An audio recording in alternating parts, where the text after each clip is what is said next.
Kia ora guys, welcome to your lesson on communication. So by the end of this lesson, you should be able to define different types of communication styles, be able to explain the different outcomes because of the communication styles, and be able to explain how to become more assertive. So the different types of communication, firstly passive. Passive are people who let other people walk all over them, they don't value themselves, they have difficulty relating to others, and they meet other people's needs before their own. Aggressive people are kind of the opposite of passive people. So they believe in their own rights, but they do not consider other people's feelings or rights.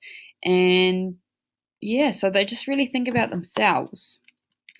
And then an assertive person has the ability to communicate and relate to others effectively with respect to their own rights and those of others. So I'm going to give you a really basic example, but imagine your friend comes up to you and asks you for some of your lunch because they forgot their lunch. A passive person is just going to give them all their lunch. They don't think about themselves. They don't think that they will get hungry today. They just give all their food to their friend. An aggressive person would not consider the feelings of that other person and just be like, heck no, you're an idiot. Why don't you remember your lunch? And just eat all their lunch themselves. An assertive person will kind of think about themselves and those of others, so they would share some of their lunch with their friend. So it's a good medium between the two. Different types of communication. So as you can see here in the diagram, if you're aggressive, you think about your needs. If you're passive, you think about other people's needs, and if you're assertive, you kind of consider both. So if you're passive, I